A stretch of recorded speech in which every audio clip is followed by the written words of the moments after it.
సామెతల గ్రంథము 16వ అధ్యాయము 32వ వచనాన్ని చదువుదాం. సామెతల గ్రంథము 16వ అధ్యాయము 32వ వచనం. పరాక్రమశాలి కంటే దీర్ఘశాంతము గలవాడు శ్రేష్ఠుడు.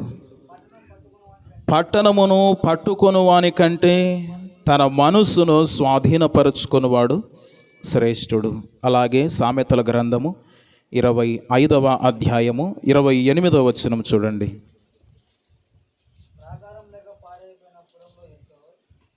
ప్రాకారము లేక పాడైన పురము ఎంతో, తన మనసును అణుచుకోలేని వాడును అంతే.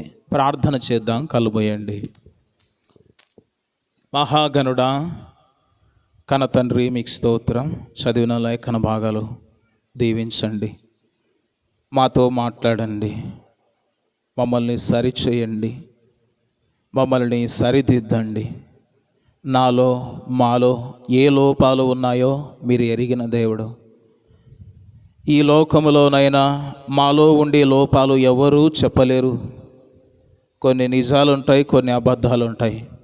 కానీ మీ వాక్యము యథార్థముగా మాతో మాట్లాడగలది.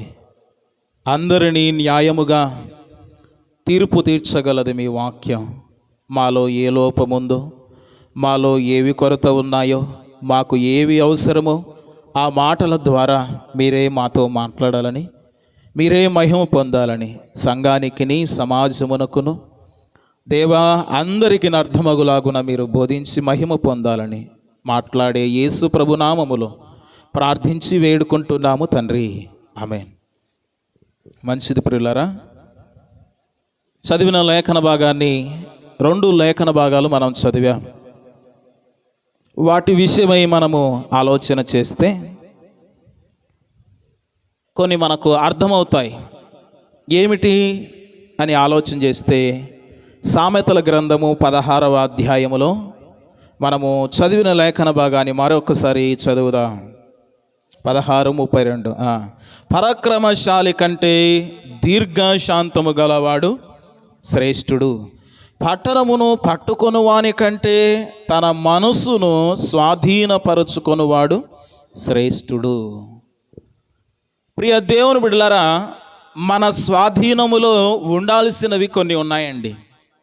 ఏంటండి మన స్వాధీనములో ఉండడం అంటే? నేను చెప్తాను మీకు అర్థమయ్యేటట్టు. మన ఎదుటుగా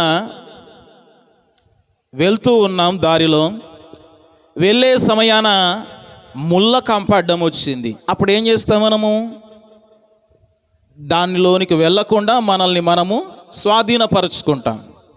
అంటే మనల్ని మనము కంట్రోల్ చేసుకుంటాం. అప్పుడు ఏం చేస్తాం? మన కాళ్ళు ముందరికి వెళ్ళకుండా మన కంట్రోల్లోనే ఉంచుకుంటాం. లేకపోతే మన పక్కన అగ్గిమంట ఉన్నది, అది చాలా వేడిగా ఉన్నది, ఆ మంట దగ్గరికి వెళ్తాము. కానీ మంటలో పడకుండా మనం ఏం చేస్తాం? చాలా కంట్రోల్గా ఉంటాం. ఒకవేళ పిల్లలు ఉన్నారనుకోండి, ఏం చెప్తాం? పిల్లలను అక్కడికి వెళ్ళనివ్వద్దండి, కంట్రోల్లో పెట్టండి అంటాం. లేకపోతే ఉదాహరణకి ఏదో ఒక వాహనాన్ని నడుపుకుంటూ వెళ్తూ ఉన్నాం, వెళ్ళే సమయాన బండి మన కంట్రోల్లో ఉంటుంది కదా. మనము బండి కంట్రోల్లోనికి వెళ్ళకూడదు. బండి ఎవరి కంట్రోల్లో ఉండాలి? మన కంట్రోల్లో ఉండాలి. బండి ఎంత స్పీడ్లో వెళ్తే మన కంట్రోల్లో ఉంటుంది? 50, 60. 60 దాటిందంటే మనము బండి కంట్రోల్లోనికి వెళ్ళాల్సింది వస్తుంది. అది ఇటు చెప్తే అట తిరగాల్సి వస్తుంది. అంత మాత్రమే కాదు, ఈ లోకంలో మనం జీవిస్తూ ఉన్నాం. మన శరీరము, మన అవయవాలు మన స్వాధీనంలో ఉండాలి. మనల్ని కాదని మన స్వాధీనము దాటి వెళ్ళిపోతే మన మనసు, మన శరీరము ఎవరి కంట్రోల్లోకి వెళ్తుంది? అపవాది కంట్రోల్లోనికి వెళ్తుంది. వాని కంట్రోల్లోనికి వెళ్తే వాడు రిమోట్ బటన్ నొక్కినట్టు మనల్ని ఆటాడిస్తాడు. ఎందుకు? వాని కంట్రోల్లో మన జీవితము ఉంది. అంతే కదా. ఇక్కడ కూడా చదివిన లేఖన భాగాన్ని మనము ఆలోచన చేసినప్పుడు, పరాక్రమశాలి కంటే దీర్ఘశాంతం కలిగిన వాడు శ్రేష్ఠుడంట. ఏంటండి? గొప్ప పరాక్రమశాలి కంటే దీర్ఘశాంతం కలిగిన వాడు శ్రేష్ఠుడు. ఎంతో బలమున్నవాని కంటే, ఎంతో శక్తిమంతుని కంటే శాంతం కలిగిన వాడు శ్రేష్ఠుడంట. ఎంత మంచి మాట అండి. అంత మాత్రమే కాదు, అక్కడ రాయబడిన మాట, ఆ పట్టణమును పట్టుకొని వాని కంటే తన మనసును స్వాధీనపరచుకొనివాడు ధన్యుడు, శ్రేష్ఠుడు. ఎవరు శ్రేష్ఠులంట? పట్టణాన్ని పట్టుకునేవాడి కంటే, ఒక పట్టణం ఉందనుకో, ఆ పట్టణం మొత్తం అని గుప్పెట్లో ఉంది. అలాగూ పట్టణాన్ని పట్టుకునేవాని కంటే తన మనసు తన స్వాధీనములో ఉండివాడు, ఉంచుకునివాడు శ్రేష్ఠుడు. ఎంత గొప్ప మాట అండి. బలవంతుని కంటే, పరాక్రమశాలి కంటే, పట్టణాన్ని పట్టుకునేవాని కంటే తన మనసును స్వాధీనములో ఉంచుకునేవాడు శ్రేష్ఠుడు. తన యొక్క అంతరేంద్రియములను స్వాధీనపరుచుకునేవాడు శ్రేష్ఠుడు. ఎవడు గొప్పోడంట? బలమున్నవాని కంటే దీర్ఘశాంతం కలిగిన వాడు గొప్పోడు. ఎంత గొప్ప మాటలు బైబిల్ గ్రంథం బోధిస్తుందండి. ఈరోజు మన అంశం ఏమిటంటే, మన నియంత్రణలో ఉండవలసినది ఏంటండి? మన నియంత్రణలో ఉండవలసినది, మన స్వాధీనములో ఉండవలసినది, అండర్ అవర్ కంట్రోల్స్. మన కంట్రోల్లో ఉండవలసినది ఏమిటి? ఏమి మన కంట్రోల్లో ఉండాలి? మన కంట్రోల్లో మన దేహము, మన కన్నులు, మన హృదయము, మన ఆలోచనలు మన కంట్రోల్లో లేకపోతే ఏమైపోతుంది? మనము అపవాది కంట్రోల్లో ఉన్నాము, అపవాది స్వాధీనములో ఉన్నాము, లోకము యొక్క స్వాధీనములో మనమున్నాము. బైబిల్ గ్రంథములో ఇలాంటి లక్షణాలు కలిగిన వారు లేరా? చెప్పండి కొందరు పేర్లు. యోసేపు, దావీదు ఉన్నాడు. దావీదు ఒకసారి తప్పు చేశాడు, కంట్రోల్ తప్పాడు. ఎప్పుడు? బెత్షెబాను చూసి పాపం చేశాడు. తన కంట్రోల్లో లేకుండా అయిపోయింది జీవితం. దానియేలును కూడా చూస్తే సెల్ఫ్ కంట్రోల్ కలిగిన వాడు. దానియేలు కూడా పాపం చేయలేదు, విగ్రహాలకు అర్పించినటువంటి ఆహారాన్ని తినడానికి ఇష్టపడలేదు, సెల్ఫ్ కంట్రోల్ భోజన విషయంలో. యోసేపు కూడా శరీర విషయంలో, శరీర కోరికల విషయంలో సెల్ఫ్ కంట్రోల్ కలిగిన వాడు, పాపము చేయలేదు. జైల్లో వేస్తారని తెలుసు, చెరలో వేస్తారని తెలుసు, ఆయన మీద లేనిపోని నిందలు వేస్తారని తెలుసు, అన్ని తెలిసిన శిక్షకు సిద్ధపడ్డాడే కానీ తన కంట్రోల్లో మాత్రము, తన మనసును కంట్రోల్లో మాత్రం ఉంచుకోకుండా ఉండలేకపోయాడు. కంట్రోల్లో ఉంచుకున్నాడు అతడు. ఈ మధ్యాహ్న కాల సమయం కూడా విశ్వాసులుగా ఉండిన మనము కంట్రోల్లో ఉండాలి. ఎలాగ ఉండాలండి? స్వాధీనపరచుకోవాలి. మన మనస్సును కానీ, మన చూపును కానీ మన నియంత్రణలో ఉండాలి. మన నియంత్రణలో మనము లేకపోతే మనల్ని ఒకడు తన్నుకుపోవడానికి సిద్ధంగా ఉన్నాడు. మనం అనుకుంటాం చాలాసార్లు, ఏమవుతుందిలే అనుకుంటాం. ఉదాహరణకు ఆరాధనకు సమయం అవుతుంది. ఆరాధనకు సమయమయ్యే సమయాన మనం ఏం చేయాలి? ఆరాధనకు సిద్ధపడాలి. ఆరాధనకు సిద్ధపడకుండా వేరే పనులను మన ముందు ఎదుట ఉంచుకున్నాం అనుకోండి, అప్పుడు మన మనసు మన కంట్రోల్లో ఉందా? లేదు. టీవీ చూస్తున్నాం అనుకోండి, మన మనసు ఎక్కడ పోయింది? ఇప్పుడు టీవీ కంట్రోల్లోనికి వెళ్ళిపోయింది. ఆరాధనకు సమయం అవుతుంది, అయినా అనుసులుతున్నాం అటు ఇటు. మన మనసు మన కంట్రోల్లో ఉందా? ఇప్పుడు మన మనసు, మన ఆలోచనలు మన కంట్రోల్లో లేవు. ఇప్పుడు మన మనసు మన కంట్రోల్లో ఉందనుకోండి, చెప్పిన సమయానికి మనము సిద్ధపడతాం. ఎంత సమయానికంటే అదే సమయానికి సిద్ధపడతాం. ఉదాహరణకి మనం ఉదయం లేచి 6 గంటలకే వేరే ఊరికి వెళ్ళాలి, వేరే ప్రాంతానికి వెళ్ళాలి, ఏదో అవసరత ఉంది, ఖచ్చితంగా వెళ్ళాలి. మనం అప్పుడు ఏం చేస్తాం? మన మనసు పెట్టి ఆలోచన చేస్తాం.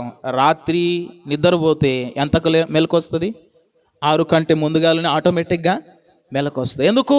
మన మనసులో ఫిక్స్ అయిపోయాం కదా. మన మనసులో అనుకున్నాం, పలానా సమయానికి వెళ్ళాలి అనుకున్నాము, ఆ సమయానికి ముందుగానే మనం సిద్ధపడతాం. ఎందుకు? మన మనస్సు మన కంట్రోల్లో ఉంది. మన మనస్సు కంట్రోల్లో లేకపోతే తప్పిపోయే ప్రమాదం ఉందండి. ఉదాహరణకి ఒక తప్పు మనం చేయకూడదు అనుకున్నాం, మనసులో నిర్ణయం తీసుకున్నాం. ఆ తప్పు ఎంత ఇబ్బంది ఎదురైనా ఆ తప్పు చేయడానికి మనము ఇష్టపడడం. కనుక బైబిల్ గ్రంథంలో మనస్సును గురించి రాయబడింది యథార్థమైన మనస్సు అని రాయబడిందండి. పవిత్రమైన మనస్సు, వినయము గల మనస్సు, విరిగి నలిగిన మనస్సు. మన మనస్సు ఎవరి స్వాధీనంలో ఉండాలి? మన స్వాధీనంలో ఉండాలి. మనము ఎవరి స్వాధీనంలో ఉండాలి? దేవుని స్వాధీనములో ఉండాలి. అసలు నీ మనసు ఎవరి స్వాధీనములో ఉంది? నీ మనసు ఎటు ఎటు ప్రయాణం చేస్తుంది? ఇక్కడ ఉంటాడు, వీని మనసు ఎక్కడ ఉంటుంది? ఎక్కడో ఉంటుంది, ఇంటి దగ్గర ఉంటుంది. ఇక్కడ ఉంటాడు వాడు, వీని మనసు ఎక్కడ ఉంటుంది? వాట్సాప్లో ఏం మెసేజ్ వచ్చిందో అక్కడ ఉంటుంది వాని మనసు. వాడు ఇక్కడ ఉంటారు, వాని మనసు ఎక్కడ ఉంటుంది? నా ఫ్రెండ్స్ ఎక్కడ ఉన్నారో.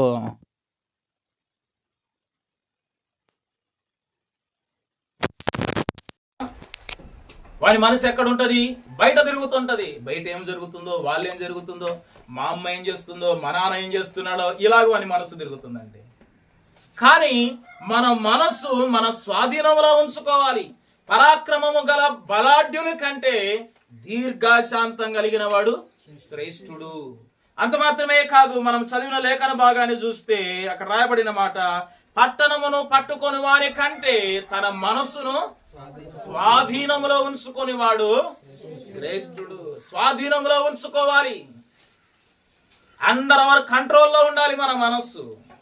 ఉదాహరణకి గొర్రెలను మేపుతున్నాం అనుకోండి, అవి దాని చుట్టూ కంచె వేశాము. అవి ఎలాగుంటాయి? కంచె లోపల ఉంటాయా? కంచె దాటిపోతాయా?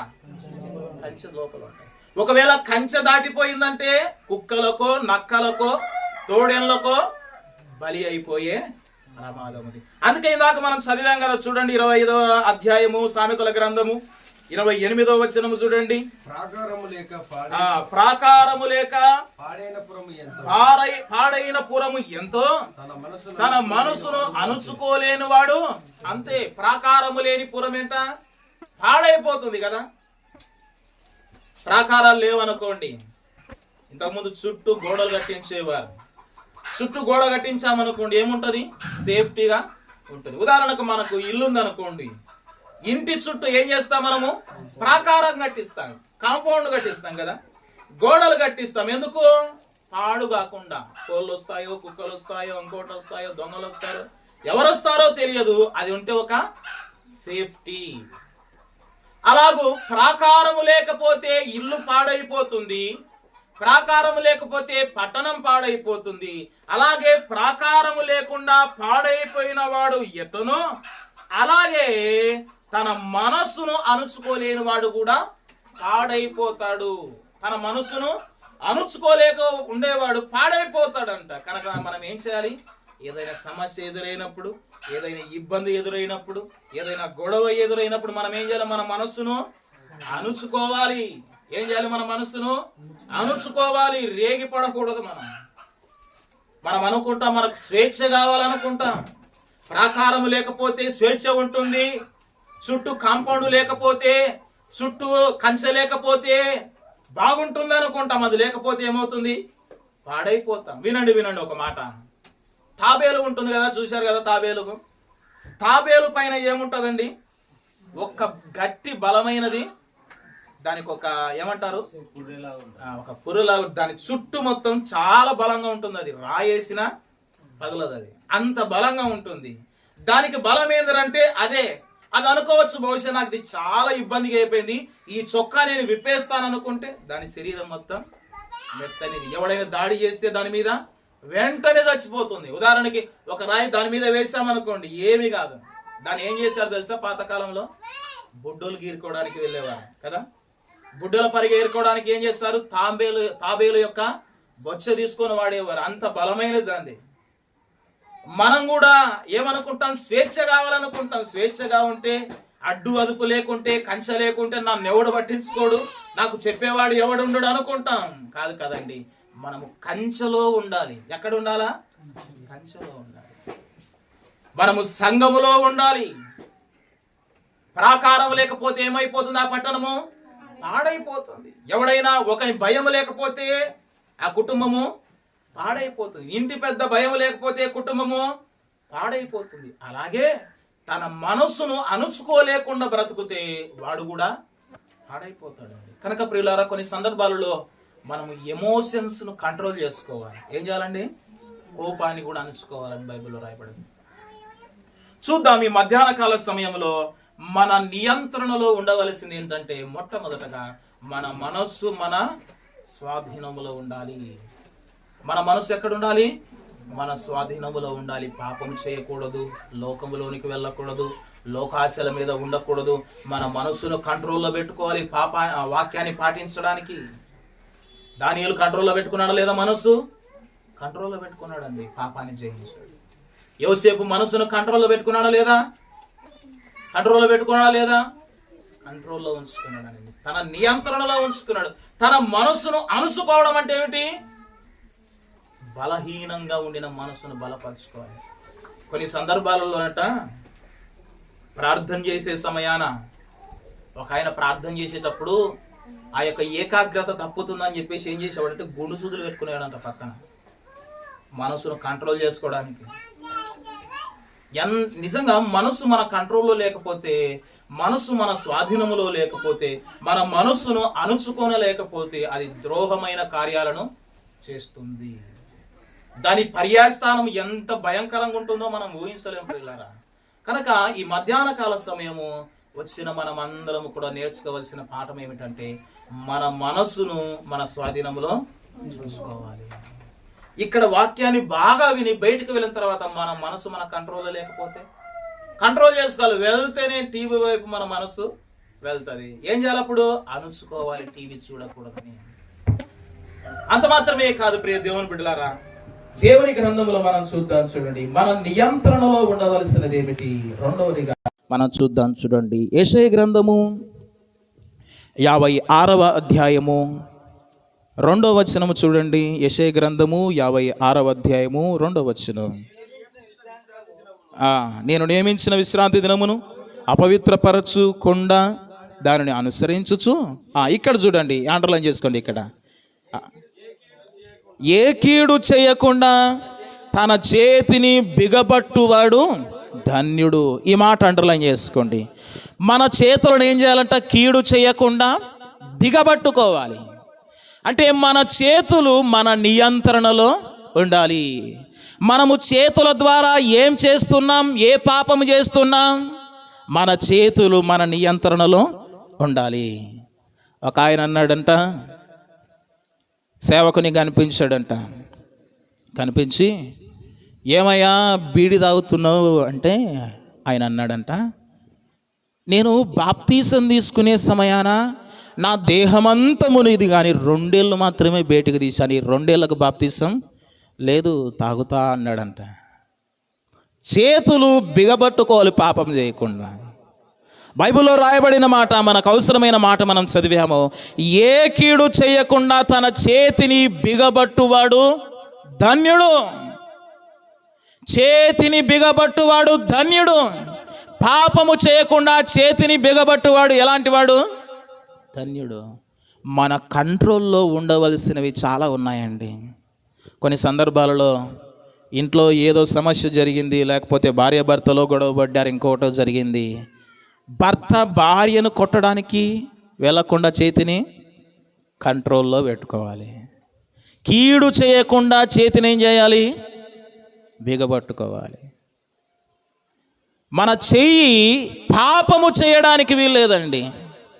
చేతుల ద్వారా పాపములు చేయడం. చేతులు క్రియలకు సాదృశ్యం అండి. చేతులు దేనికి సాదృశ్యం? క్రియలు. అంటే పాపపు క్రియలు చేయకుండా మనము బిగబట్టుకోవాలి. ఏ క్రియలు చేయకుండా? పాపపు క్రియలు. మన చేతిని బిగబట్టుకోవాలి. ప్రభు నమ్మిన ఒక ఆయన అంటుంది, తమలపాకులు తీసుకొని ఆకు నమలడానికి పోతుంది.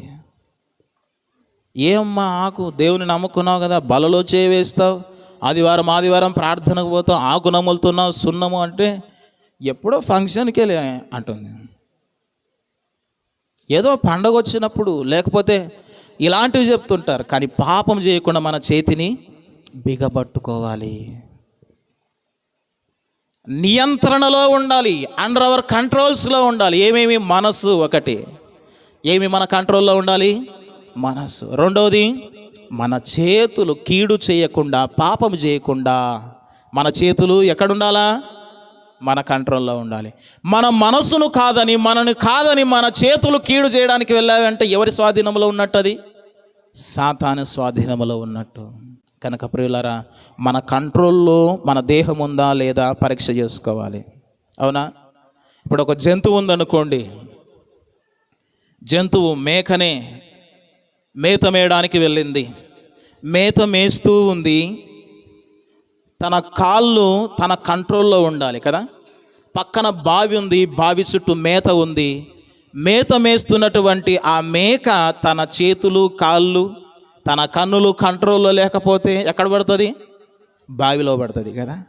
అది ఎంత వరకు వెళ్ళినా, ఎంత మన భాషలో చెప్పాలంటే ఎంత దగ్గరికి వెళ్ళినా, ఎంత చివరికి వెళ్ళినా ఎట్లా ఉంటుంది? అది కంట్రోల్లో ఉంటుంది కదా. మన మనస్సు, మన చేతులు ఎవరి కంట్రోల్లో ఉండాలి? మనము కంట్రోల్ తప్పామా పడిపోయే ప్రమాదం ఉంది. అవునా? ఆ మేత మేస్తున్నటువంటి ఆ మేక కొంచెము కంట్రోల్ తప్పిన ఎక్కడ పడుతుంది? లోయలో పడే ప్రమాదం ఉంది.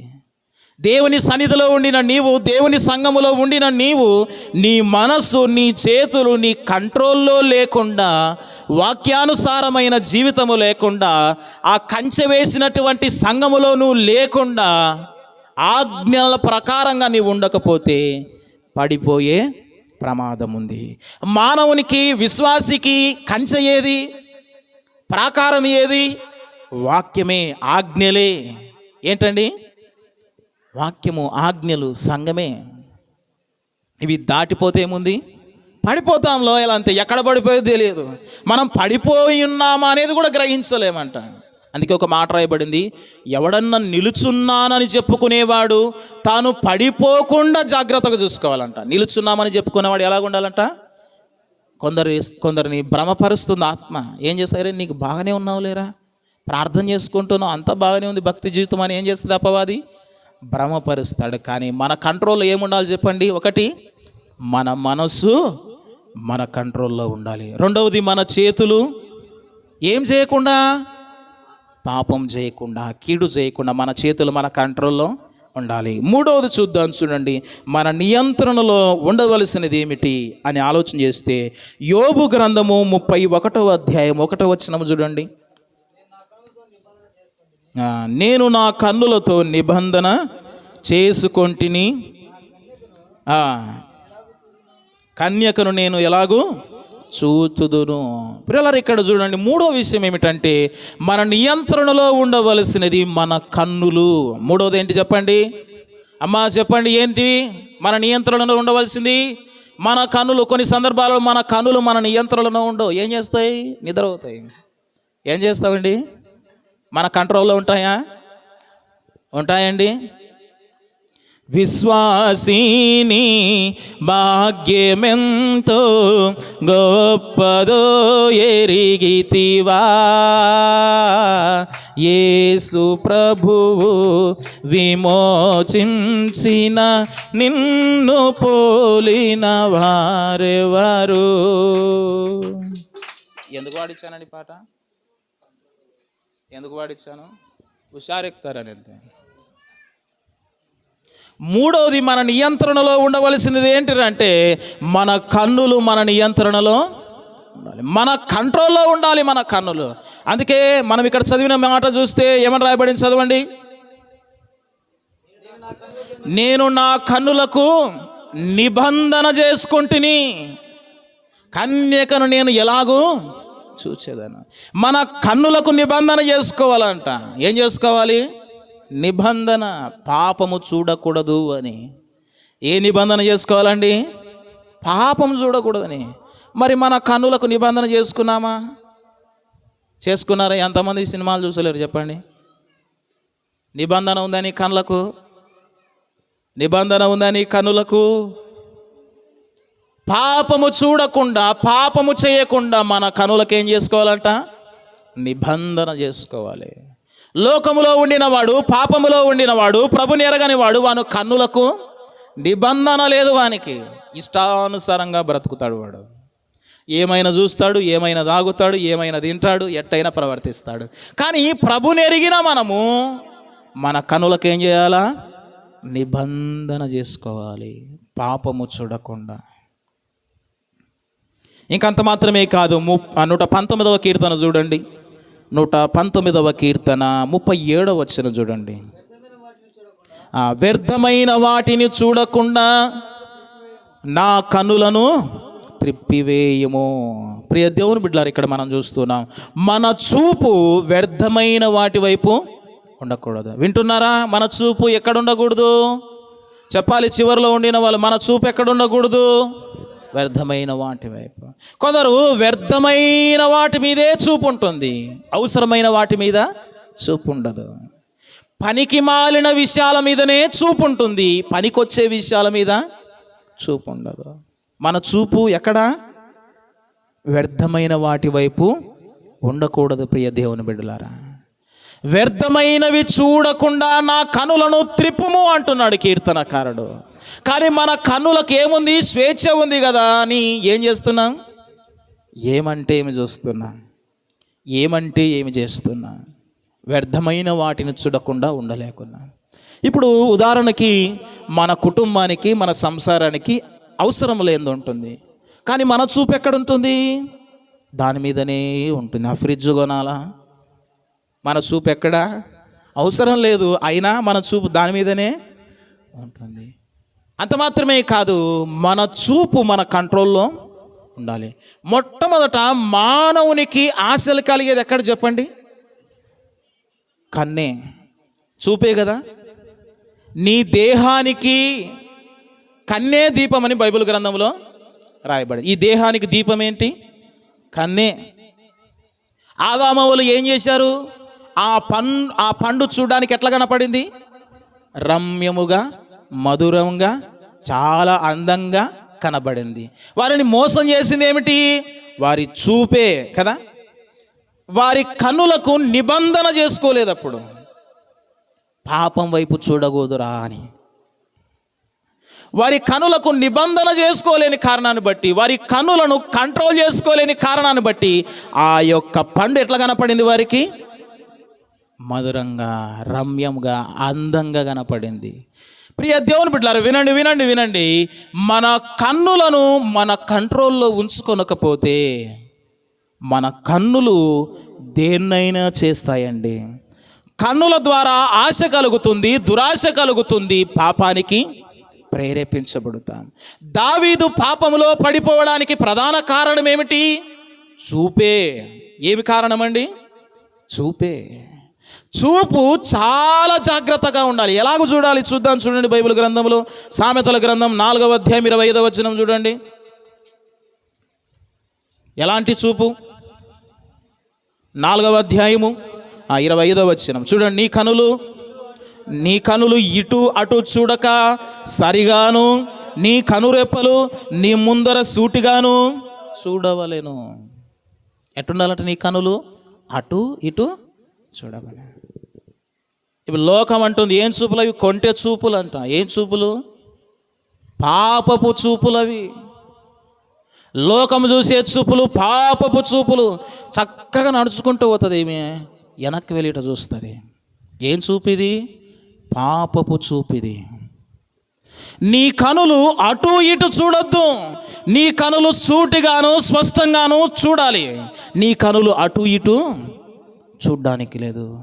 కొందరు చూస్తారు, నన్ను ఎవరు చూస్తున్నారా అని దొంగ చూపులు చూసేటోళ్ళు ఉన్నట్టున్నారు. యథార్థంగా చెప్తున్నా, అవునా కదా? కొందరు, అందరం చెప్పడం లేదు నేను. మన చూపు చక్కగా ఉండాలి, ఇటు అటు చూడడానికి వీల్లేదండి. మన చూపును మన నియంత్రణలో ఉంచుకోవాలి. మన కన్నులు మన నియంత్రణలో ఉంచుకోవాలి. మన కన్నులకు నిబంధన చేసుకోవాలి. నీవు చూసే చూపును బట్టి, నువ్వు చూసే ఆ యొక్క పాపపు చూపులను బట్టి నీ యొక్క జీవితం పాడైపోతుందండి. అవునా? ఈడు యవనస్తుడు ప్రభుని నమ్మింటాడు, సంఘములోనే ఉంటాడు. సంఘములో పాపపు చూపు అవుతుంది. జాగ్రత్త. పాపమును చూడకుండా, పాపము వైపు పరిగెత్తకుండా మన కన్నులకు ఏం చేయాలంట? నిబంధన వేసుకోండి. నీ దేహము, నీ కన్నే నీ దేహము గనక, నీ దేహమునకు దీపము గనక, నీ కన్ను నిన్ను అభ్యంతరపరిస్తే ఏం చేయాలంట?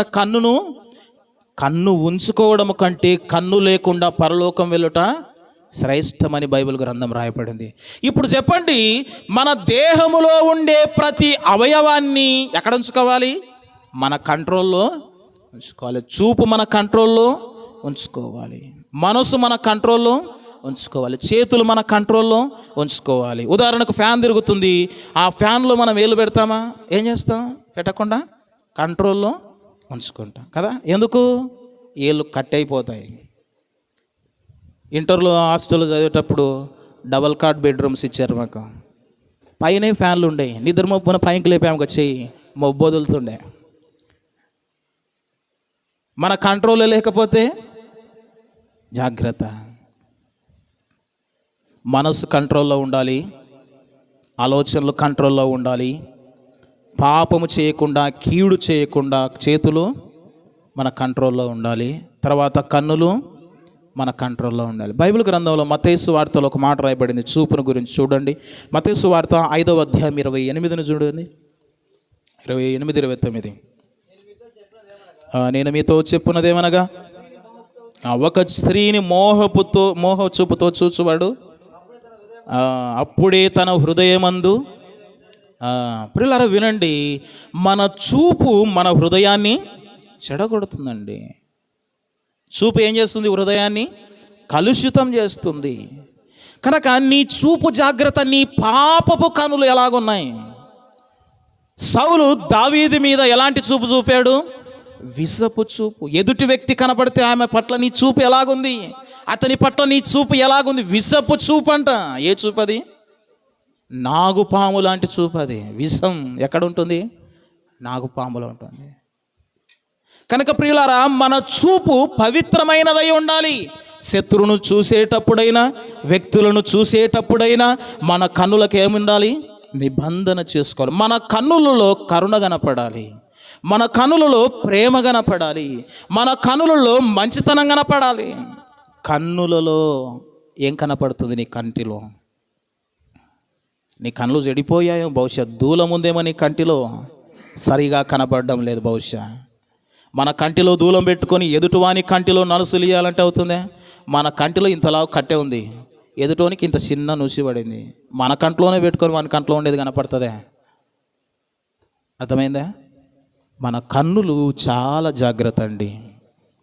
మన దేహానికి దీపం ఏంటి? కన్ను. కన్నును ఎంత కంట్రోల్లో ఉంచుకుంటే నీ బ్రతుకు అంత బాగుపడుతుంది.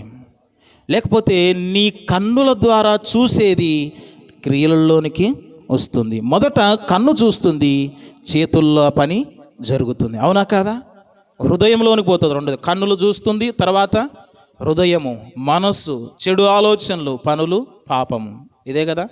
కనుక ఇది జరగకూడదంటే ఏం చేయాలి? First control. చెడు స్నేహితులు వస్తున్నారా? వాని చూడకూడదు, చక్కగా పోవాలా.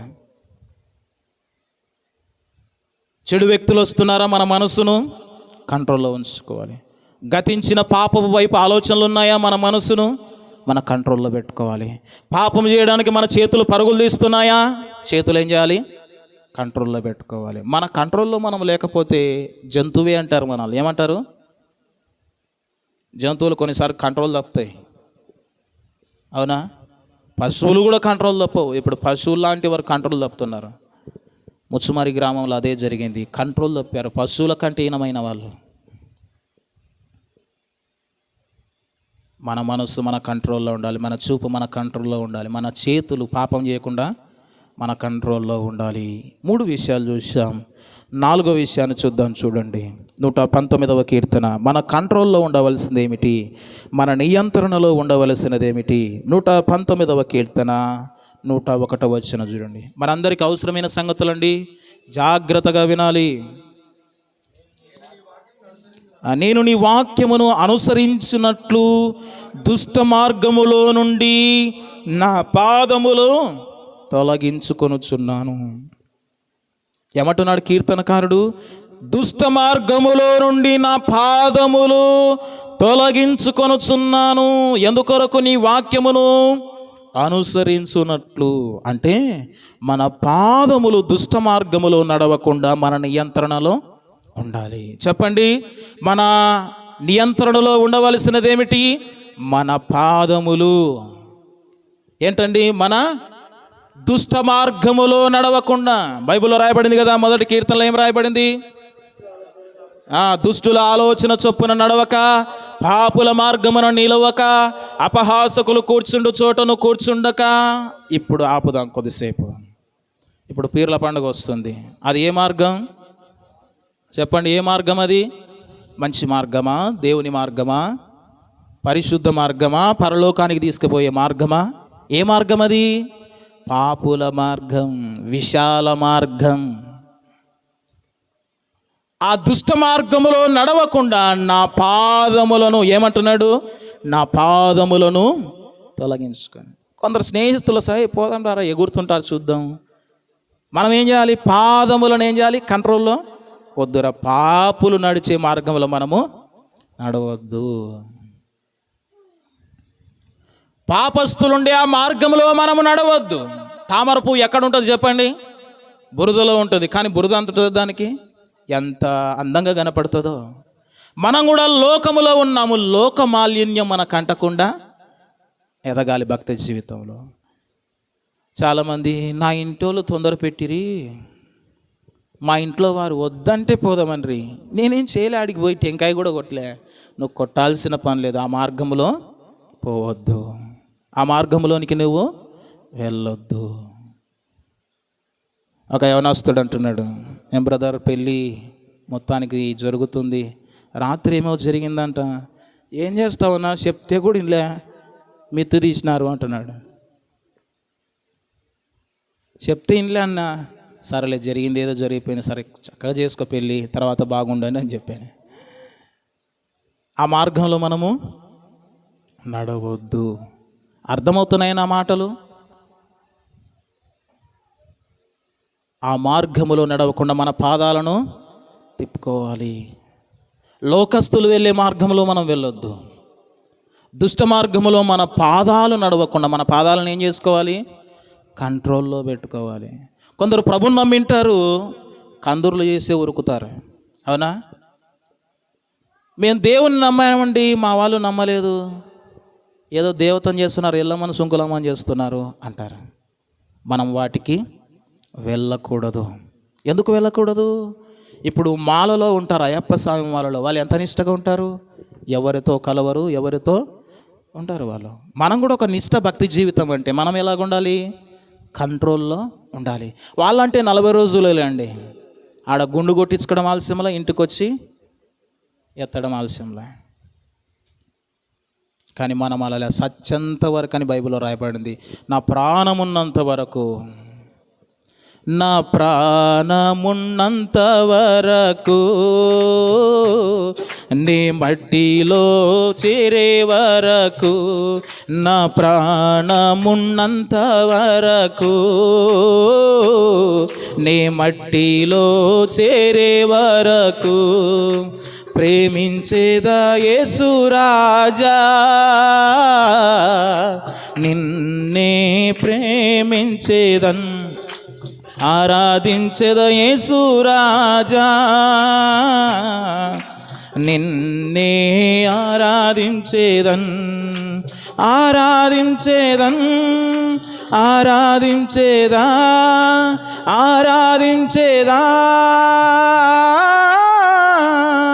కనుక ప్రియులారా, ఎంతవరకు? ప్రాణమునంద. బైబిల్లో రాయబడింది, కడవరకు, రాకడమట్టుకు, తుదమట్టుకు, మరణం మట్టుకు, ఊపిరి ఉన్నంత మట్టుకు భక్తి మార్గాన్ని కొనసాగించాలి. 40 రోజులు కాదు, లెంట్ డేస్ 40 రోజులు మాత్రమే భక్తి కాదు. పండగప్పుడే భక్తి కాదు, సిలువని ఎదుటికొచ్చినప్పుడే భక్తి కాదు.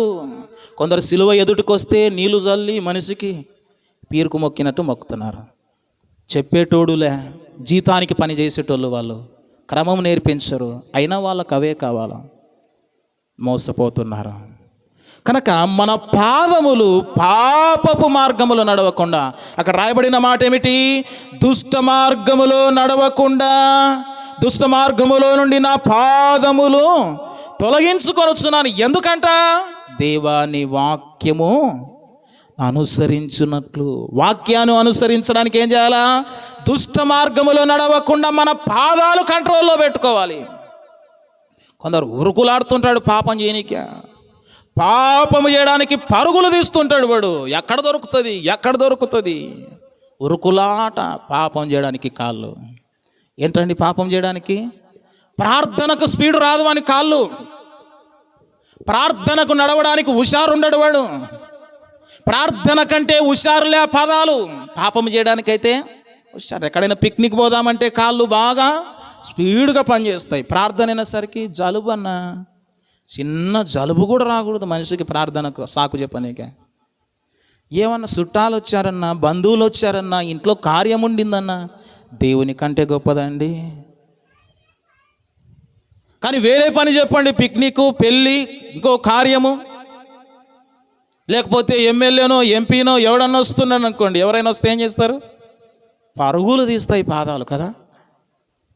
మందిరము దాటిపోవడానికి పరుగులు తీస్తాయి. మళ్ళా మందిరంలోనికి రానిక, మందిరం ఉండడానికి కొద్దిసేపు ఉండలేరు. నడుములు వస్తున్నాయి, కాళ్ళు వస్తున్నాయి అన్న. కానీ వేరే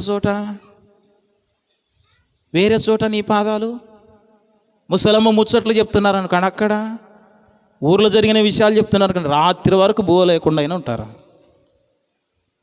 నీ పాదాలు నీ నియంత్రణలో ఉండని, పాపపు మార్గములో నడవకుండా, దుష్ట మార్గములో నడవకుండా కంట్రోల్లో పెట్టుకో. నీ చేతులు నీ కంట్రోల్లో లేవేమో బహుశా, నీ మనసు నీ కంట్రోల్లో లేదేమో బహుశా,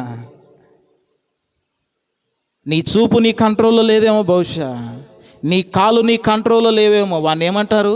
బ్రతికుండినా సచ్చినంతో సమానం.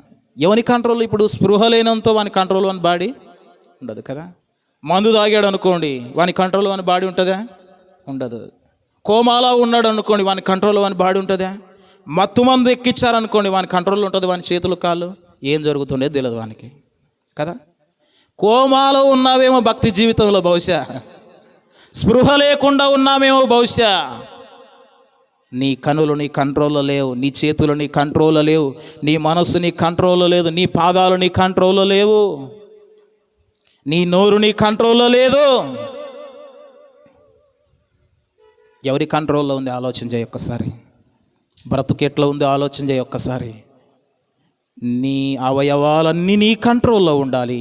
నీ దేహము దేవుని కంట్రోల్లో ఉండాలి. సజీవయాగముగా మన దేహమును ఆయనకు సమర్పించాలని రోమాపత్రిక 12వ అధ్యాయం 1వ వచనంలో రాయబడింది. ఇంకా చూడండి మన కంట్రోల్లో ఇంకా ఏముండాలి అంటే, ఒక మాట చూడండి, పాదములను గురించిన మాట. సామెతల గ్రంథము 4:27 చూడండి. మన పాదములు మన నియంత్రణలో ఎలాగుండాలి? 4:27. నీవు కుడి తట్టుకైనను ఎడమ తట్టుకైనను తిరగకుము, నీ పాదమును కీడునకు దూరముగా తొలగించుకొనుము. నీ పాదాలు ఎక్కడుండాలంటే కీడుకు దూరంగా. నీ పాదాలు ఎక్కడుండాలా చెప్పండి? ఎక్కడుండాలి నీ పాదములు? కీడునకు దూరంగా. కొందరు కీడు చేయడానికి దగ్గరగా పోతారు కదా.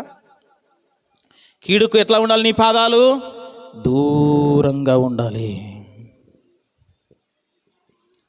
నీ పాదములు అటు ఇటు తిరగడానికి లేదు. కుడి తట్టుకైనను ఎడమ తట్టుకైనను తిరగడానికి లేదు. నీ పాదములు కీడునకు దూరంగా ఉండాలి. కొందరు కీడుకు దగ్గర ఉరుకుతుంటారు. ఎక్కడ?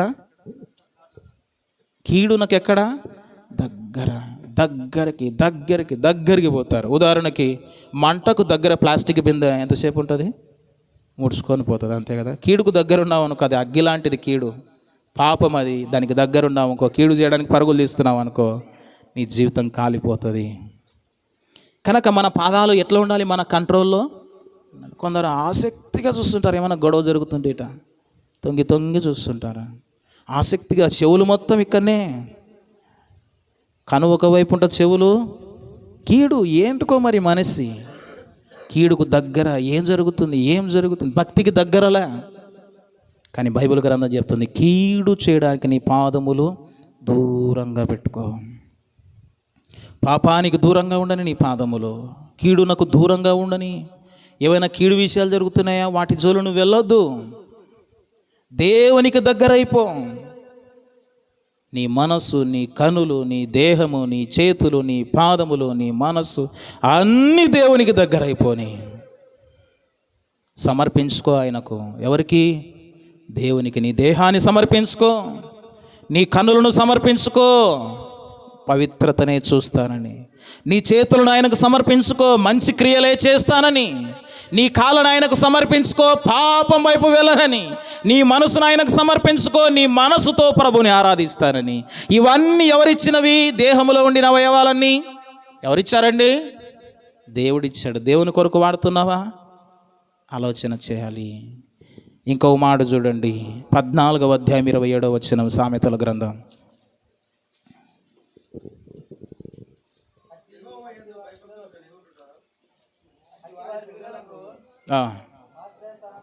క్షమించండి ఆ మాట.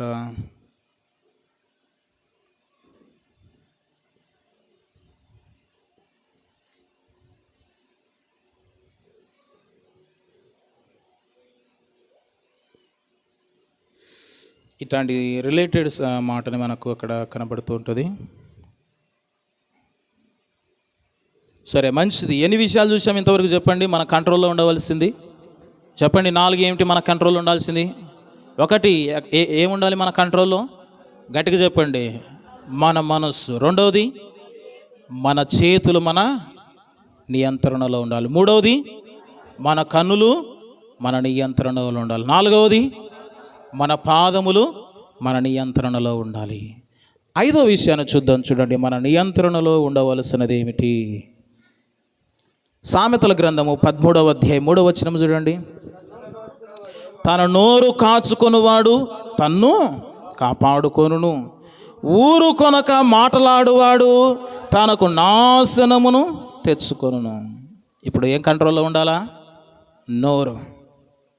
ఎలాగుండాలంట? తన నోరును కాచుకొనువాడు తనను కాచుకొనును, ఊరు కొనక మాటలాడువాడు తనకు నాశనం తెచ్చుకొనును. ఊరికనే మాట్లాడుతున్నాడు అనుకోండి, వానికి ఏముంటాయి? దెబ్బలు పడతాయి. ఎక్కువ ఏం పడతాయి? దెబ్బలు. అదే నోరును కాచుకొని వాడు తనను కాపాడుకుంటాడంట. ఓ చోట పెళ్ళికి వెళ్ళాడు వాడు, నిజంగా జరిగిన సంఘటన. బాగా తాగాడు, నోరుపును అదుపులో పెట్టుకోలేకపోయాడు, నోటితో బూతులు మాట్లాడాడు. అందరూ వచ్చి పెళ్ళికి పోయాడు. ఈయనకి పెళ్ళి చేసినారు. ఏం చేసినారు? ఎవరికి? పెళ్ళి కొడుకు పెళ్ళి కూతురుకు అయిపోతుంది, ఈయనకు పెళ్ళి ఎందుకు? నోరును అదుపులో పెట్టుకోలేకపోయాడు. ఉదాహరణకి ఒక వ్యక్తికి పసిరికలు, మన భాషలు చెప్పాలంటే జాండీస్ అయ్యాయి అనుకోండి, నోటిని అదుపులో పెట్టకుండా ఏమంటే వేస్తే ఏమవుతుంది? ప్రమాదం ఉంది. తిండి విషయంలో నోరు అదుపులో ఉండాలి, మాట విషయంలో నోరు అదుపులో ఉండాలి.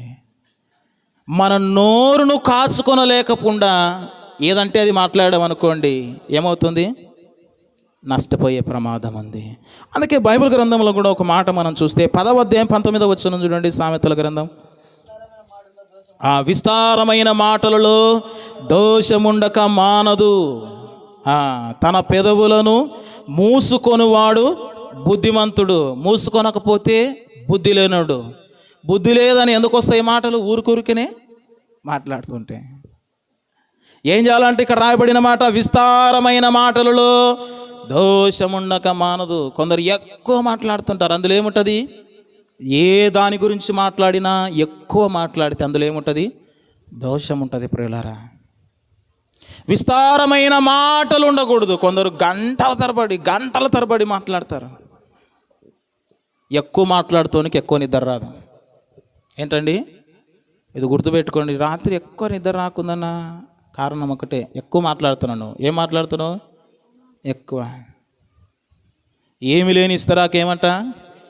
ఎగిరెగిరి పడుతుంటుందంట. ఊరికనే సరికేముండదు అందులో. నిండుకుండా చెప్పండి సామెత. నిండుకుండా తొనకదు. రాదా సామెత ఇది? నిండుకుండా ఉందనుకో తొనుకుతుందా? అది సగం కుండ ఉందనుకో ఏమవుతుంది? సగం కుండ మోయడం ఈజీనా, నిండుకుండా మోయడం ఈజీనా? నిండుకుండా బాగా మోయచ్చు, సగం కుండ సగం నానిపోతాం. అవునా? కనుక మన కంట్రోల్లో ఉండవలసింది ఏమిటి? మన నోరు. మన నోరును అదుపులో ఉంచుకోవాలి, మన నియంత్రణలో ఉండాలి. బూతులు మాట్లాడకుండా, ఇతరులను శపించకుండా. కొందరు నోట్లో ఉచితంగా బూతులు వస్తాయి, ఏమో అవార్డ్స్ లెక్క. ఉచితంగా బూతులు, ఉచితంగా కదా, ఎంత ఉచితంగా వస్తాయి బూతులు. నోరును కాచుకో. నీకు నోరు ఇచ్చింది నీ ఇష్టానుసారంగా మాట్లాడడానికి కాదు, ప్రభువుని స్తుతించడానికి. ఎందుకు? ఈ నోటితోనే దేవునికి వచ్చి ఆరాధన ఆరాధన అని ఈ నోటితోనే. ఎవడ్రా వాడు అంటే ఈ నోటితోనే బూతులు మాట్లాడితే. ఒకే కుండలో మంచాకులు తిక్కాకులు వేసి వండితే కూర ఎట్టుంటుంది? ఎట్టుంటుంది? తింటారా అక్క? తింటారమ్మా? ఒకే కుండలో మంచాకులు తిక్కాకులు ఎవరన్నా వండితే. ఒక ఆమె మన ఊర్లో అట్లే చేసిందంట, చేపల కూర పప్పు గుర్తు ఎనిపిందంట. అర్థమవుతున్నాయినా మాటలు? మన నోటితో మంచి మాటలు, ప్రార్థన ప్రభువా అంటాము, ఇంటికి పోయి బూతులు. ఏమిటి? ఇంటికి పోయి ఇతరుల గురించి చెడు మాటలు, ఇతరుల గురించి లేని మాటలు. నీ నోరును అదుపులో పెట్టుకో. నీ నోటిని అదుపులో ఉంచుకోనకపోతే ఆ నోరు, ఆ నాలుక ఎలాంటిదంట? అగ్ని వంటిది నాలుక. అగ్గిపుల్ల చిన్నదే, అడవిని మొత్తము అంటిస్తుంది. ఈ నాలుక కూడా అంతే. నోరు జాగ్రత్త. యాకోబు పత్రికలో మాట రాయబడి ఉంటుంది ఆ మాట. నాలుక ఎలాంటిదంట? అగ్ని వంటిది అని రాయబడింది. ఈ నరం లేని నాలుక, దీనికి నరం ఉంటే అడ్డుపడుతుంది, ఎక్కువ మాట్లాడదు. నరం లేదు కనుక నాలుక 2 మడతలు తిప్పి మాట్లాడతారు, వెంటనే మడతేస్తారు నాలుక. ఒక మాట ఇది, ఒక మాట ఇది, ఒక మాట స్తుతి, ఇంకో మాట బయటికి పోయి బూతులు. కానీ మన నోరును ఏం చేయాలంట? జాగ్రత్తగా కాపాడుకోవాలి. ఇక్కడ మనం చదువుతున్న మాట, విస్తారమైన మాటలలో దోషముండక మానదు, తన పెదవులను మూసుకొనివాడు బుద్ధిమంతుడు. బుద్ధిమంతునివి కావాలనుకున్నావా? బుద్ధి లేకుండా జీవించాలనుకున్నావా? నోటిని అదుపులో పెట్టుకోవాలి. ఎంత తక్కువ మాట్లాడితే అంత జ్ఞానం పెరుగుతుందండి. ఎక్కడ రాయబడింది ఆ మాట? సామెతల గ్రంథము 16వ అధ్యాయంలో రాయబడింది, రుచిగల మాటలు పలుకుట వలన విద్య అధికమగును. ఎక్కడ? 21:16లో. రుచిగల మాటలు అంటే అవసరమైన మాటలే మాట్లాడడం. విద్య పెరగాలంటే, జ్ఞానం పెరగాలంటే, బుద్ధి పెరగాలంటే ఏం చేయాలి? అవసరమైన మాటలే మాట్లాడే. అనవసరమైన మాటలు మాట్లాడకూడదు. నీ సంసారం గురించే మాట్లాడుకో. పక్కన సంసారం ఎందుకు నీకు? నీ గురించే. అవసరమైన మాట ఏంది అది మాట్లాడు. అవసరం లేని మాట వాడిట్ట, ఈడిట్ట, వాడిట్ట, ఆయనిట్ట, ఆ సేవకుడిట్ట, ఈయనిట్ట ఎందుకు నీకు? విస్తారమైన మాటలు ఏముంది? దోషం. తన నోరును కాచుకొనివాడు ఏమంట? బుద్ధిమంతుడు. తన నోరును కాచుకొనివాడు బుద్ధిమంతుడు. బుద్ధి ఎప్పుడు వస్తుందంట? రుచిగల మాటలు పలుకుట వలన విద్య ఏమధికమవుతుంది? విద్య అంటే జ్ఞానము. నీ జ్ఞానం లేకపోవడానికి కారణం ఏంది? యావంటే అవి మాట్లాడడం, నచ్చినవి మాట్లాడడం, ఇష్టం వచ్చినట్టు మాట్లాడడం, ఏది దొరుకుతుంది, ఏది వస్తేది, ఏమంటే ఏమి మాటలు. నీ నోటికి అడ్డు అదుపు లేకుండా పోయింది. అందుకే బైబిల్ గ్రంథంలో ఓ మాట రాయబడింది, చూద్దాం చూడండి. బైబిల్ గ్రంథంలో 39వ కీర్తన 1వ వచనం చూడండి. నా నాలుకతో పాపం చేయకుండానట్లు నా మార్గమును జాగ్రత్తగా చూచుకొందును. నోటితో, నాలుకతో పాపం చేయకుండా. అంత మాత్రమే కాదు ప్రియ సహోదరులారా, ఒక మాట చూడండి. యాకోబు పత్రిక 1వ అధ్యాయం 27వ వచనం.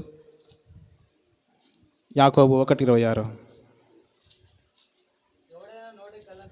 ఇక్కడ చూడండి. నోటికి ఏం పెట్టుకోవాలా? ఎవడైనను నోటికి కళ్ళెము పెట్టుకొనక తన హృదయమును మోసపరుచుకొనుచు భక్తి గలవాడనని అనుకొనిన ఎడల వాని భక్తి అర్థమే. నోటికి కళ్ళం పెట్టుకోవాలంటే ఏం పెట్టుకోవాలా?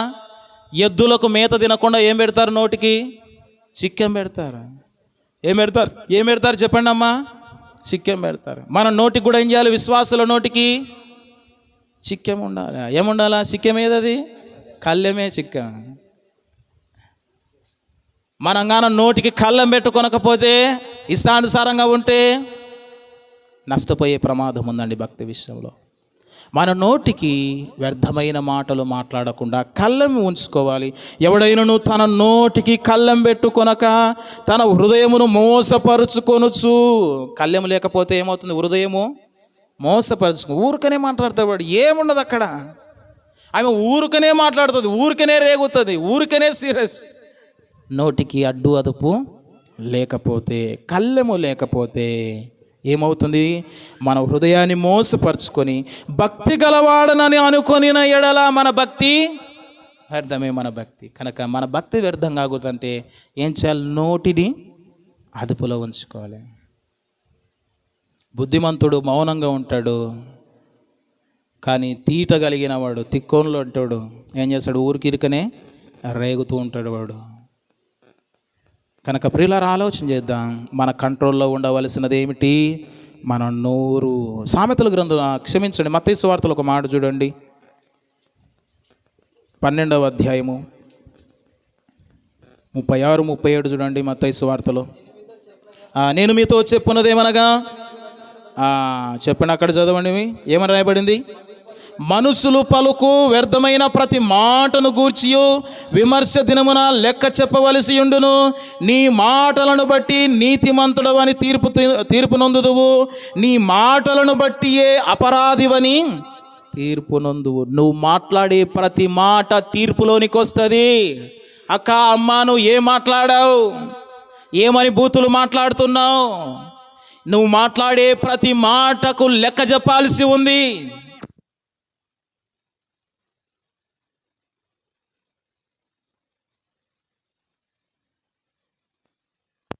ఏముంది? తీర్పు ఉందండి. మన నోటిని అదుపులో ఉంచుకోకుండా ఇష్టానుసారంగా మాట్లాడితే ఏముంది చెప్పండి? తీర్పు ఉంది. మనం మాట్లాడే ప్రతిదీ లెక్కలోనికి వస్తుందమ్మా. నువ్వు ఏ మాట మాట్లాడినా లెక్కలోనికి వస్తుంది. నువ్వు ఏం బూతులు మాట్లాడినా, చెడు మాటలు మాట్లాడినా, చెప్పుడు మాటలు మాట్లాడినా, ఉన్నవి లేనివి మాట్లాడినా, అక్కడ ఇక్కడ మాట్లాడినా, ఏ మాట్లాడినా నీ మాటలు ఎక్కడొస్తాయి? లెక్కలోనికి వస్తుంది. నువ్వు చేసిన పాపం లెక్కలోనికి వస్తుంది. కనుక ఎన్ని విషయాలు చూసాం? మన కంట్రోల్లో ఉండవలసింది ఏనండి? చెప్తారా? ఏం కంట్రోల్ ఉండాలా చెప్పండి? మనస్సు కంట్రోల్ ఉండాలి. రెండవది ఏది?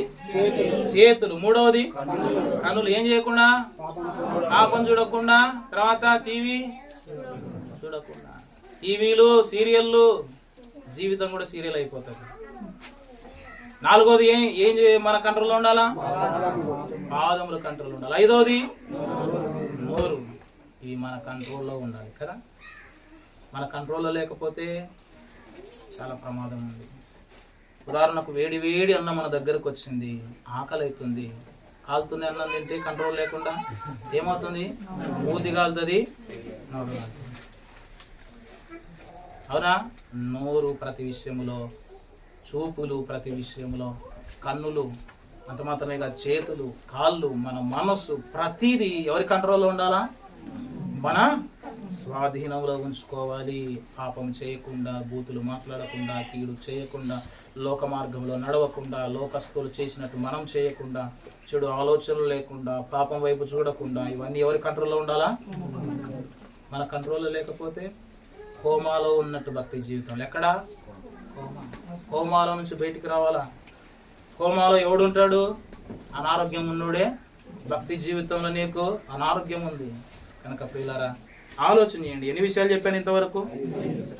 చివరిగా ఒక్క మాట చెప్పి నేను ముగిస్తానండి. ఒక మాట, వచ్చే వారం చెప్తాను మిగతావన్నీ. 6వ మాటగా మన నియంత్రణలో ఉండవలసినది ఏమిటి అని ఆలోచన చేస్తే, సామెతల గ్రంథం 29:11 చూడండి. సామెతలు 29:11. బుద్ధిహీనుడు తన కోపమునంతా కనబరుచును, జ్ఞానము గలవాడు కోపమును ఏం చేయాలంట? అణుచుకొని దానిని చూపకుండును. ప్రియులారా, మనం చదువుతున్న లేఖన భాగాన్ని ఆలోచన చేస్తే, బుద్ధిహీనుడు తన కోపమునంతా కనబరుచును, తర్వాత కోపడతాం, దాని ద్వారా చూపించడం. కోపం ఎలాగ చూపించడం? చేతుల్లో, క్రియల్లో, నోటితో పాపం చేయడం కదా. కోపం వస్తే అన్నిటికీ పని చెప్పాల్సింది వస్తుంది కదా, అన్నిటికీ పని చెప్పాల్సింది వస్తుంది. అందుకే ఇంతకుముందు ఒక విగ్రహాలు పెట్టేవారు, చెడు చూడకు, చెడు వినకు, చెడు. ఇప్పుడు ఏమేమి మూతలు వేసుకోవాలి? నోటికి, చెవులకు, కన్నులకు. ఏం చూడకుండా? చెడు చూడకుండా, చెడు మాట్లాడకుండా. చెడు అంటే దీనికి అర్థం ఏమిటి? మన కంట్రోల్లో ఉండాలి. ఏముండాలి? నోరు కంట్రోల్లో ఉండాలి, చూపు కంట్రోల్లో ఉండాలి, చేతులు కంట్రోల్లో ఉండాలి, కాళ్ళు కంట్రోల్లో ఉండాలి, మనసు కంట్రోల్లో ఉండాలి, మన కోపం కూడా మన అదుపులో ఉండాలి.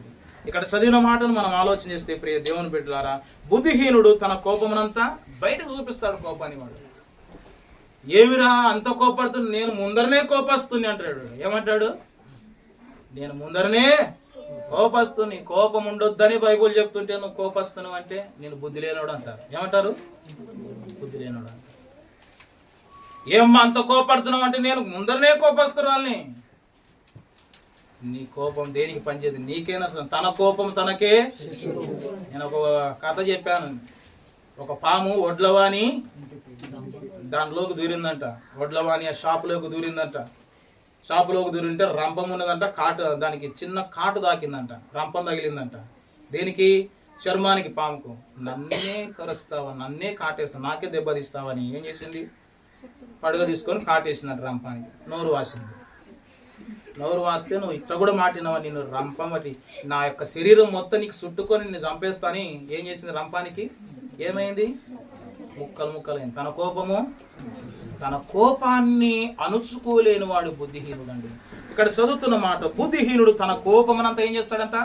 బయటకు చూపిస్తాడు. వాడు రోసం, మీరంతా రోసగాడు ఇంకొకరు లేడు అన్నట్టు. ప్రభుని ఎరగనప్పుడు రోసగానే నేనైనా నువ్వైనా. ప్రభుని ఎరిగిన తర్వాత సచ్చినంతో బ్రతకాలి. ఎట్లా బ్రతకాలా? అన్ని విషయంలో చచ్చిపోవాలి. కోపములో, పాపములో, చూపుల్లో, అన్నిటిలో చచ్చిపోవాలి ప్రభుని నమ్మిన తర్వాత. అలా చచ్చిపోనోడు వాడు క్రైస్తవుడు కాదు. భూస్థాపితం. క్రైస్తవుడు అంటే ఏం? ఎట్లా భూస్థాపితం?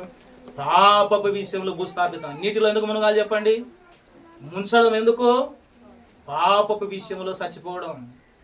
ఒకసారి ఏసే ఫోన్ చేశాడు, అన్నా పలానోళ్ళు ఫోన్ చేశారన్నా, నేను పాత విషయాలు ఇలాగుంటుంది అంటే, పాత ఏసేపు చచ్చిపోయినాడు అని చెప్పు అన్నా. ఏం చెప్పినా? పాత ఏసేపు చచ్చిపోయినాడు, ఇప్పుడు ఉండే కొత్త ఏసేవాడు లేడు, వాడు అంతా అయిపోయింది. వాడు మోసగాడు, వాడు జూటగాడు, వాడు తప్పులు చేసేటోడు. ఇప్పుడు కొత్త ఏసేపు. ఏమేసేపు? ప్రభుని ఎరగనప్పుడు మనం ఏదైనా వెళ్తుంది. ప్రభుని ఎరిగిన తర్వాత అన్ని విషయాల్లో చనిపోవాలి. పౌలు అంటున్నాడు, నేను దినదినము చనిపోతున్నాను, క్రీస్తు యేసులో బ్రతుకుచున్నాను అంటున్నాడు. కనుక మనము కోపమును ఏం చేయాలి? మన స్వాధీనములో ఉంచుకోవాలి. ఇక్కడ చూస్తున్నాము ఏమని రాయబడింది? బుద్ధిహీనుడు తన కోపమునంతా కనపరుస్తాడు, జ్ఞానము గలవాడు కోపమును అణుచుకొని దానిని చూపకుండా ఉంటాడనమాట. చూపకూడదు కోపం. ఎప్పుడు చూసినా స్మైల్. ఏముండాలా? స్మైల్ ఉండాలి క్రైస్తవునికి. మన నోటి నిండా నవ్వు ఉండాలి క్రైస్తవునికి.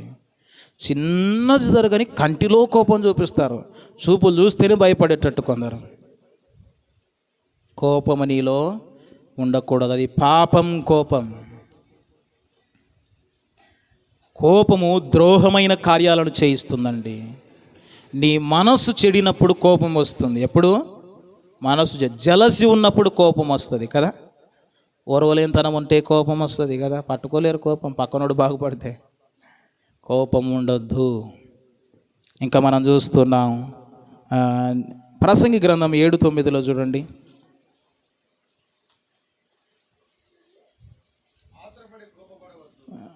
ఆత్రపడి కోపపడవద్దు, బుద్ధిహీనుల అంతరంద్రియములలో కోపము సుఖ నివాసము చేయును. ఏంటండి? ఆత్రపడి తొందరపాటుగా కోపడొద్దు. తర్వాత ఏం రాయబడింది? బుద్ధిహీనులు అంతరంద్రియముల యందు కోపం ఎలా ఉంటుందంట? సుఖ నివాసం. కలిసిపోయి ఉంటుంది అన్నదమ్ముల లెక్క కోపం. బుద్ధిహీనుల హృదయములో సుఖ నివాసం చేస్తుంటుంది అది కోపం. కనుక కోపము కోపడకుడి. కోపడు కానీ పాపము ఒక ఆయన కోపడ్డాడు, ఆతురపడి కోపడ్డాడు. ఏదో చిన్న దెబ్బ వేద్దాములు అనుకున్నాడు. కోపములో ఆయన పాటన తగిలింది పానము. ఆతృతపడి కోపడితే ఏం జరుగుతుంది? ప్రమాదాలు జరుగుతాయి. కోపాన్ని అణుచుకొని పాపాన్ని అణుచుకోవాలి. ఏం చేయాలి? అణుచుకోవాలి. మనల్ని మనం మన కంట్రోల్లో పెట్టుకోవాలి. చూపు, కన్నులు, చేతులు, నోరు, మనసు, హృదయము, ఆలోచనలు, ఇంకా చాలా ఉన్నాయి మన కంట్రోల్లో ఉండాల్సినది. కనుక ప్రియ దేవుని బిడ్డలారా, నేను ముగిస్తున్నాను. మన కంట్రోల్లో మన మనస్సు ఉండని బైబిల్ గ్రంథంలో రాయబడింది. ప్రియ దేవుని బిడ్డలారా, నెహెమ్యా గ్రంథములో 4వ అధ్యాయంలో మనం చూస్తే 3-4 వచనాల్లో నెహెమ్యా మందిరాన్ని కడుతుంటే కోపడ్డారు, క్షమించండి, ఏలన చేశారు, అవమానపరిచారు. రే, నక్క ఎక్కి తిరిగిన పడిపోతుందిరా గోడ, నక్క ఎక్కి తిరిగినా పడిపోతారా, ఏలన చేస్తున్నారండి. కానీ నెహెమ్యా ఎక్కడ కోపడలేరు. మనోళ్ళు అంటారు, ఇన్ని మాటలు అంటుంటే నేను కోపడొద్దా? ఎందుకు కోపడతావు? నెహెమ్యా రాజుకు గిన్నె అందించేవాడు. ఎంత పెద్ద జాబ్ అండి. పక్కనున్నాడు మాటకొచ్చి గెలుగుతున్నారు నెహెమ్యాను. ఇడు కట్టిన గోడ ఎంత చెత్త ఉంది, మీతో కాదు, మీ చేత కాదు. ఏమన్నారు తెలుసా నెహెమ్యాను? నీవే రాజు కావాలనుకుంటున్నావు కదా, నీకు రాజుకు చెప్పి నీ పని జరిగిస్తుంది. ఎన్ని ఆటంకాలండి నెహెమ్యాకు దేవుని పని చేస్తుంటే. కోపడలేదు, ఎక్కడ కోపడలేదండి నెహెమ్యా. దేవాని ఆకాశం వైపు చూశాడు తప్ప ఎక్కడ కోపడలేదు. మనకు కూడా అనేక శ్రమలు వస్తుంటాయి, అనేక ఇబ్బందులు వస్తుంటాయి. కానీ ఆతురపడి మనము కోపడకూడదు. ప్రతిదానికి సమయం కలదు. దేవుడు ఏం జరిగాలనో అదే జరిగిస్తాడు. పగ తీర్చుట పని నా పని, నేనే ప్రతిఫలం ఇచ్చేదను. మీరు పగ తీర్చుకొనవద్దు అంటున్నాడు. కనుక మనం కోపడి ఏమి సాధించలేము, నష్టం తప్ప. మాటలు అంటాం, మిగిలిపోతాయి, గొడవలు జరుగుతాయి, సమస్యలు ఏర్పడతాయి. కోపడకుండా కోపాన్ని అణుచుకొని మన కంట్రోల్లో పెట్టుకొని అలాగే ఉండు. దేవుడు నీతిమంతుడు, న్యాయవంతుడు, యథార్థవంతుడు, న్యాయముగా తీర్పు తీర్చేవాడు. ఆయన తప్పకుండా ప్రతిఫలం ఇస్తాడు. మనం ఏం చేయొద్దు, ఉరుకులాడాల్సిన పనులే, దుంకులాడాల్సిన పనులే, మైండ్ చెడగొట్టుకోవాల్సిన పనులే. మనసు కంట్రోల్లో పెట్టుకో, ఆలోచనలు కంట్రోల్లో పెట్టుకో, నోటిని కంట్రోల్లో పెట్టుకో, కోపాన్ని కంట్రోల్లో పెట్టుకో, చేతులను కంట్రోల్లో పెట్టుకో, కాళ్ళను కంట్రోల్లో పెట్టుకో, అన్నిటిని కంట్రోల్లో పెట్టుకో. దేవునికి అప్పగించు, దేవుడే అన్నిటిని జరిగిస్తాడు. క్రైస్తవునికి అడ్డు అదుపు ఖచ్చితంగా ఉండాలి. ఏం మాట్లాడాలి, ఏం మాట్లాడకూడదు, ఎలాగ ఉండాలి, ఎలాగ ప్రవర్తించాలి, ఏం ఆలోచనలు చేయాలి, మన మనసు ఎక్కడ ఉండాలి, మన పాదాలు ఎక్కడికి పరుగులు తీయాలి, మన చేతులు ఎలాగ ఉండాలి, ఇవన్నీ మన స్వాధీనములో ఉండాలి. అప్పుడు మనము చాలా నెమ్మదిగా ఉంటాం. ఇవి లేకపోయినా అనుకో, మనసు చెడిపోతుంది, ఆలోచనలు చేయాలి, చేతులు చెడిపోతాయి, కోపము, నోటి మాటలు, దూషణ, ఎన్ని నష్టాలండి. వాడు ఏం తిన్నా నెత్తికి తలకి కడుపుకి ఎక్కదు, అది పట్టదు, వంటికి పట్టదు. ఆలోచన. కనుక విన్నారా? మంచి మాటలు విన్నారండి? ఇంటికి పోయి నోరు జాగ్రత్తగా ఉంటుందా? చూపు జాగ్రత్తగా ఉంటుందా? చేతులు జాగ్రత్తగా ఉంటాయా? కాళ్ళు జాగ్రత్తగా ఉంటాయా? మనసు ఎలాగుంటుంది? దేవుని బిడ్డ అనిపించుకోవాలంటే, బుద్ధిమంతుని అనిపించుకోవాలంటే ఎన్ని మాటలు చూసామండి. ఇంత చెప్పినా వినకపోతే నేను బుద్ధి లేనోడే అంటారు, ఇంత చెప్పి వినకపోతే నిన్ను బుద్ధి లేనేమని అంటారు. ఎన్నిసార్లు నువ్వు మందిరానికి వచ్చి వాక్యాన్ని పాటించకపోతే నీ బ్రతుకు ప్రయోజనం లేదు. ఇవన్నీ ఎందుకొరకు? ఇవన్నీ నీకు ఇంజెక్ట్ చేశాము, నువ్వు దీన్ని పాటించాలి.